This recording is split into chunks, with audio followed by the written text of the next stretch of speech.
que é uma offshore? Vamos lá, né? Offshore, o nome diz assim, é fora do território. Então, é uma empresa que foi criada, normalmente são criadas em paraísos fiscais, que sob um regime que eles chamam de regime extraterritorialidade. Essa empresa que foi criada lá nas Ilhas Virgens, né, Caymans, Suíça, sei lá, Luxemburgo, são 65 paraísos fiscais de acordo com a legislação brasileira. São empresas que foram criadas lá e que não atuam no mercado onde foram criadas. Elas atuam fora, por isso que chama offshore. Elas só podem atuar fora da territorialidade onde foram criadas. Então, por isso que se chama offshore. Eu só conheço offshore em paraíso fiscal. Então, o que é um paraíso fiscal? O paraíso fiscal tem algumas características que as principais são: a primeira característica fundamental não tributam o imposto de renda, não taxam os rendimentos, ou quando taxam, é uma alíquota muito baixa, muito reduzida. Né? Por exemplo, a Suíça tem cantões que tributem 2% apenas a renda. E uma outra característica forte é que os paraísos fiscais, elas mantêm um sigilo fiscal, bancário, e um sigilo muito forte. Elas não revelam quem são os proprietários, os donos das empresas. Então, assim, se você perguntar para muitas pessoas assim do mercado, mas por que abrir lá uma conta no paraíso fiscal, né? Criar uma empresa lá? Não, é para investimento, porque esse paraíso fiscal ele precisa atrair investimento, então ele não cobra imposto. Eu nunca vi nenhuma empresa investir lá que fosse para isso. Tá? Normalmente, não necessariamente, mas em geral, é para realmente não pagar imposto no seu país. Ou então para esconder a riqueza, para esconder o recurso, porque a maioria das vezes ele é de origem ilícita. Não todos, pode não ser, mas os casos, a maioria é de origem ilícita ou a pessoa não quer pagar imposto no seu país. Por exemplo, no caso assim, eu vou abrir uma offshore nas Ilhas Virgens Britânicas. Eu ganhei dinheiro aqui, vamos supor, licitamente, tá? Eu ganhei dinheiro licitamente, mas eu quero botar o dinheiro lá fora, vamos supor que seja uma questão de segurança jurídica. As alegações são N, são as mais variadas. Eu abro uma empresa lá nas Ilhas Virgens Britânicas, eu pego, deposito o dinheiro num banco, Nova York, Suíça, em qualquer país. Mas o nome da empresa, como pessoa física, meu nome não vai aparecer como dona daquele dinheiro. Então, eu consigo me esconder atrás dessas. A maioria das empresas são tudo de fachada, tem só no papel. Aí, posso fazer uma perguntinha sem atrapalhar o seu raciocínio? Então, para eu entender, o sujeito abre a empresa nas Bahamas ou Ilhas Virgens Britânicas, a empresa, mas o dinheiro vai para uma conta em outro lugar normalmente, né? Pode ser nos Estados Unidos, na Europa, é isso, né? Isso. Então, por exemplo, assim, se a gente tivesse um convênio, por exemplo, com os Estados Unidos, hoje a gente já tem formas de cruzamento de informações em diversos países. Vamos supor que a administração tributária do Brasil tem acesso, tem essa informação hoje, já tem, dos Estados Unidos, quem tem conta bancária nos Estados Unidos. Vamos supor que eu abrir uma conta lá. Não vai aparecer. Por que não vai aparecer? Porque eu não sou cidadã brasileira. Os Estados Unidos vão me mandar apenas dos cidadãos brasileiros. Então, aí, a empresa do Guedes não vai... Se você pedir lá, Receita Federal Brasileira pede para a Receita dos Estados Unidos. Manda para mim aí quem tem dinheiro nos Estados Unidos. Vai mandar de cidadão que tem CPF brasileiro, né? Agora, essa conta aí, dessa encouraçado, né, que era o nome da empresa do Guedes, vai ficar bem escondidinha, né? Bem encouraçada, né? Exatamente. Vou dar um exemplo muito prático, assim, que eu já detectei na minha vida profissional. Tínhamos uma empresa para descobrir quem era o dono. A empresa era ficava com uma sede no estado de Delaware. Delaware é um estado nos Estados Unidos, mas que tem autonomia e que ela permite abrir contas e que ela não revela quem são os sócios. Ou se revelar, atualmente tem um pouco mais de controles, né? Essa conta estava, na verdade, estava lá em outro paraíso fiscal. A gente não conseguiu saber. Eles mandaram para a gente o nome da empresa, mas o nome da empresa, na verdade, era uma empresa ali que tinha a sede num outro paraíso fiscal que não... ela guardava sigilo sobre quem são os verdadeiros donos. Então, isso é um grande problema internacional. A OCDE já está em cima disso já há alguns anos, né, criando uma série de ações e forçando para que tenha mais transparência sobre isso, mas ainda está muito difícil, porque falta de interesse político dos grandes políticos internacionais para botar o dedo na ferida e abrir esses grandes esconderijos, né? Aliás, os nossos companheiros aqui da região dos outros países, eles não gostam que a gente chama de paraíso fiscal. Eles chamam de esconderijo. Tá? Então, assim, eu não posso dizer assim, todas as contas que estão lá, todo o dinheiro que está lá é ilegal. Não posso afirmar isso. Mas, assim, qual a razão de a pessoa manter uma conta num lugar secreto e não querer disponibilizar? Sim. Tá? E a outra uma coisa assim que poucas pessoas sabem, por exemplo, esse dinheiro, pegando um gancho que o Edu estava falando, Eduardo Moreira, esse dinheiro que, vamos supor que ele tenha lá fora, as pessoas têm uma offshore, como é uma empresa estrangeira, esse dinheiro pode vir para o Brasil, para o mercado financeiro, investir aqui, ser investimento aqui, ou é um investimento estrangeiro, e os rendimentos dessas empresas estrangeiras não são tributados.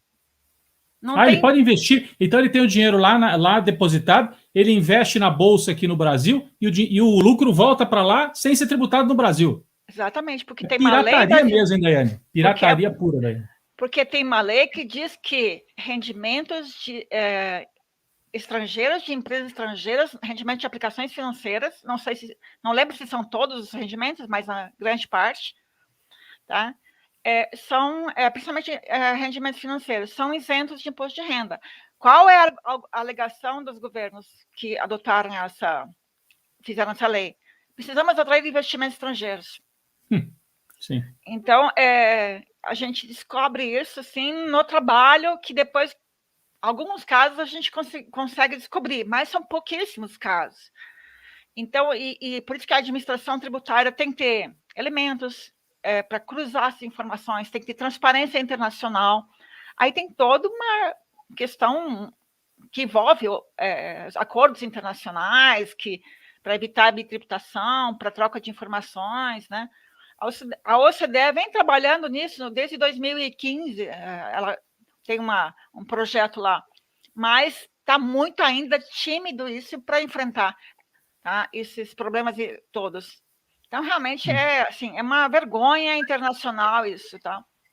A gente publicou uma matéria aqui no nosso site do presidente, aliás, norte-americano, falando em taxar esses super ricos em paraísos fiscais para financiar programas de investimentos.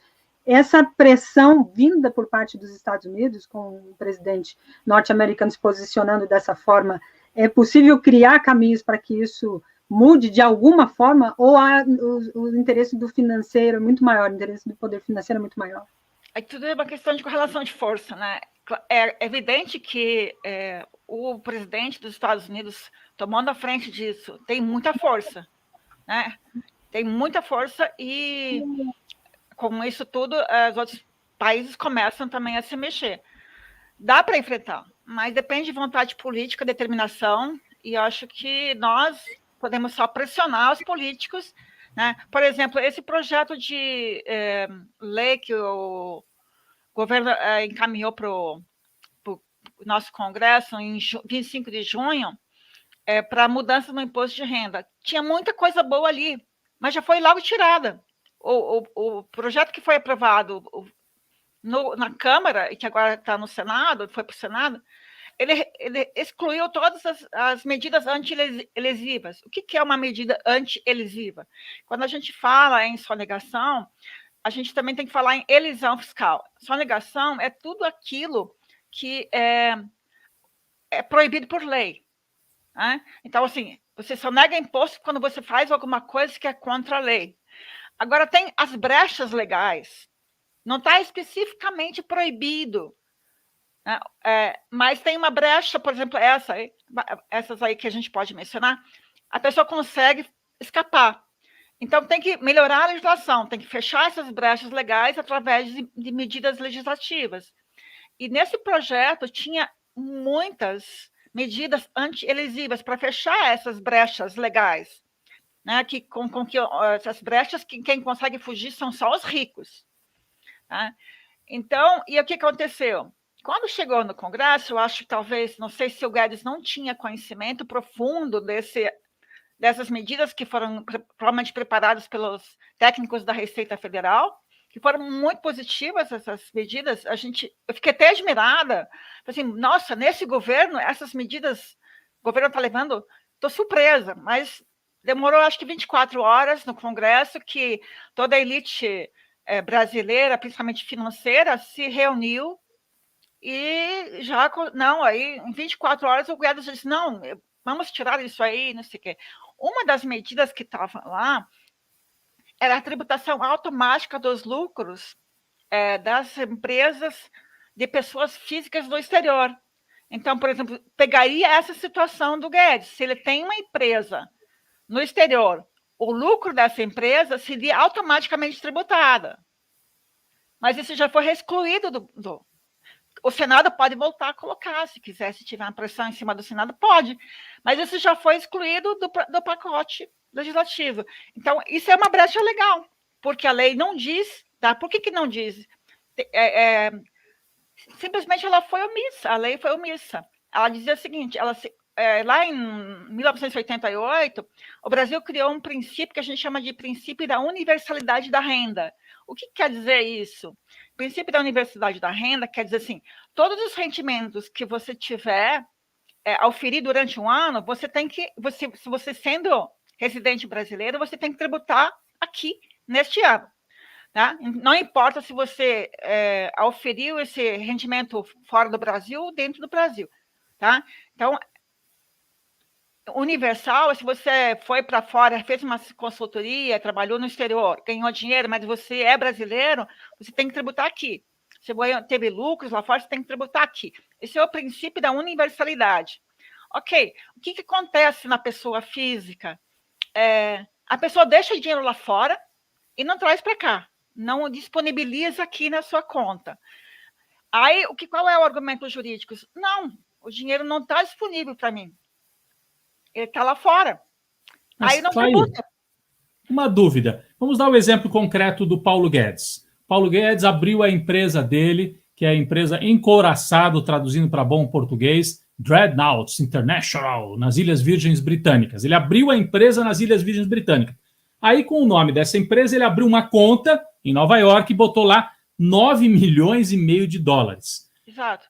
Agora, esses 9 milhões e meio de dólares saíram aqui do Brasil, né? Em algum momento ele fez uma transferência, eu imagino. Não, eu imagino, não sei quando, né? Parece que isso foi lá em 2014, 15. 2014. Mas pode não ter saído daqui.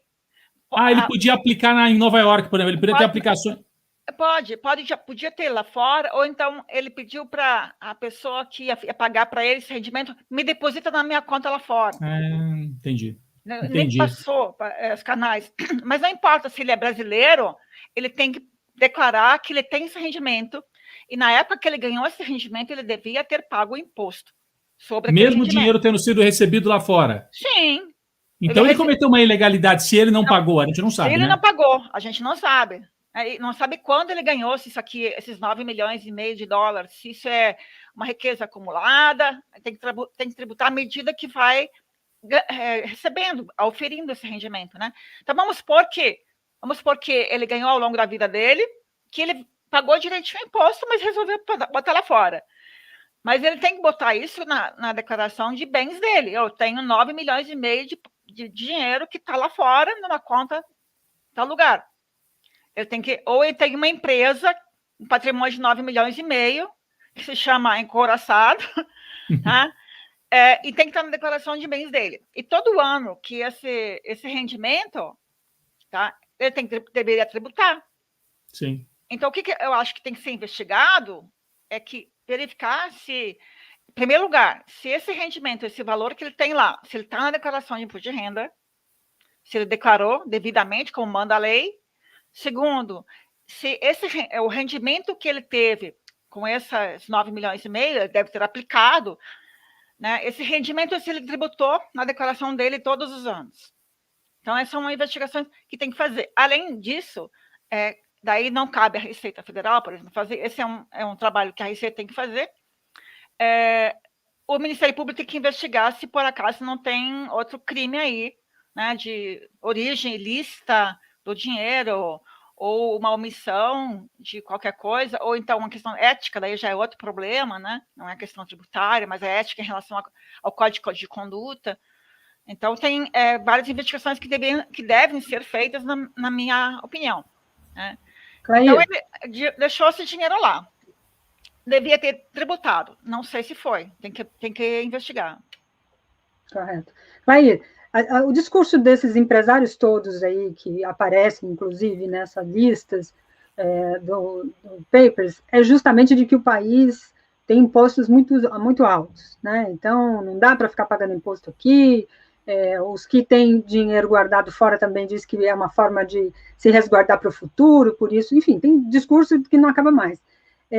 Para a população, para a maioria da população, que também paga imposto, e bem alto comparado à sua renda, parece justo isso, né? Falar, não, é verdade, o país cobra muito imposto. Como é que você responde a essas questões? Eu perguntaria o seguinte: quem paga muito imposto? O povo paga muito imposto mesmo, mas os ricos pagam muito pouco, tá? Ou quase nada. Por exemplo, eles têm esses rendimentos, investimentos, dinheiro que eles levam para fora, trazem para cá, não pagam e obtêm rendimentos no mercado financeiro aqui. Eles não pagam imposto sobre isso, onde deveria, né? Porque eles usam esses artifícios, né, essas brechas legais, para fugir da tributação. Então, quem paga muito imposto é o consumo, porque no Brasil, quem mais paga imposto é a classe baixa, quem consome toda a renda com o consumo. Diferente dos países mais ricos, por exemplo, os países da OCDE, a maior arrecadação é proveniente dos impostos sobre que são os impostos sobre a renda e patrimônio. E ao contrário no Brasil, nós tributamos muito pouco a renda, principalmente as rendas altas, e tributamos muito o consumo para compensar. Então, assim, a minha diarista, quando gasta todo o salário dela, por exemplo, no supermercado, ela paga muito imposto. Eu não gasto tudo, né? O Guedes, com certeza, deve não gastar nem 0,5% do salário dele com o supermercado. Então, e a taxação sobre todas essas coisas, consumo, é elevadíssima, enquanto que a renda é muito pouco. Só para você ter uma ideia, a distribuição de lucros e dividendos, vocês sabem que é isenta no Brasil. Sim. Tá? Então, assim, isso desde 95 que eu tomei conhecimento disso, quando eu já estava trabalhando na Receita Federal. Desde a época eu fico muito indignada, porque, como eu pago 27,5% de imposto de renda na tabela, lógico que a alíquota efetiva dá uns 22%, 23%, né? Mas, e por que eles não pagam nada? Ou então o rendimento, aplicação financeira só paga 15%, ou a LCA não paga nada, por exemplo, letras sobre agronegócio não paga nada. É curioso, né, Clair? Porque essa pergunta que a Daiane fez, quando a gente ouve isso que você está falando, tem gente que fala, não, mas já tem muito imposto, sim, vocês querem que a gente pague mais imposto? E às vezes o cara que ganha 5, 6 mil reais por mês e que está na alíquota dos 27% do imposto de renda, ele, quando se fala de tributar os ricos, ele fala, querem aumentar o meu. Não é o cara que ganha 5, 6, 7 mil. É o sujeito que ganha milhões e não paga sobre os lucros e dividendos. Isso que a Clair estava explicando. Talvez nem todo mundo saiba disso, Clair. O sujeito tem uma empresa. Aí ele gera lucro. Ele não tem salário, ele tem lucro. deveria ter imposto sobre o lucro. Não tem. Distribui o lucro para o dono da empresa e ele sai bonitão, não paga nada. Né? Então, é um negócio... distribui os dividendos, na verdade, né? O nome lucros de então, dividendos distribuídos. É um negócio brutal. Agora, Clair, só para a gente avançar mais um pouquinho, o nosso tempo vai se esgotando, mas está muito boa a conversa. Eu queria pedir para as pessoas, se puderem dar um like aqui na nossa transmissão, está subindo a audiência durante a fala da Clair. A gente tende a achar uma explicação técnica, mas ela está dando de maneira muito didática aqui, está sendo muito legal, as pessoas estão gostando.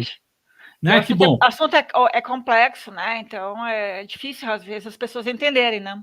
Não, mas tá muito bom. Aí, o Código de Conduta da Administração Federal diz que o sujeito não pode ter dinheiro lá fora se a função que ele ocupa vai estar diretamente vinculada, quer dizer, vai ter reflexo no dinheiro dele lá fora. Como é que você define essa situação do Roberto Campos Neto e do Paulo Guedes, de acordo com o Código de Conduta da Administração Federal, Clair? Olha, se não for ilegal, que daí precisa apurar, né? No mínimo é antiético, porque o Código de Conduta foi feito lá em 2000. Ele diz claramente que o objetivo é questão ética.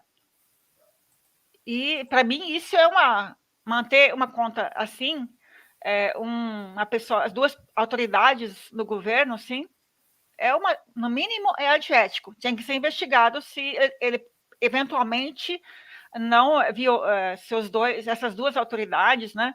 Se eventualmente eles não violaram não dá para afirmar, eu não posso afirmar isso, tem que investigar. Mas tem indícios fortes, na minha avaliação, de irregularidade ou de violação do conduto do Código de Ética da alta administração tributária. Merece uma... Para mim, eu posso só dizer assim, é no mínimo antiético. Perfeito. Não, eu ia ler só o trecho do artigo 5º do Código de Conduta. Isso, do Código de Conduta. Acho que é o parágrafo único, né? Ele diz assim: é vedado o investimento em bens cujo valor ou cotação possa ser afetado por decisão ou política governamental, a respeito da qual a autoridade pública tem informações privilegiadas, em razão do cargo ou função, inclusive investimentos de renda variável ou em commodities, contratos futuros e moedas para fins especulativos, excetuadas aplicações de investimento parará. Então, é vedado o investimento em bens cujo valor ou cotação sejam afetados por decisão do funcionário público. O Guedes é o maior funcionário público da área econômica e o Roberto Campos Neto é talvez o segundo. Exato. Então, o que eles fazem na política econômica impacta no dinheiro que eles têm, em dólar. Então, é completamente fora de propósito isso, né? Na minha visão, sim.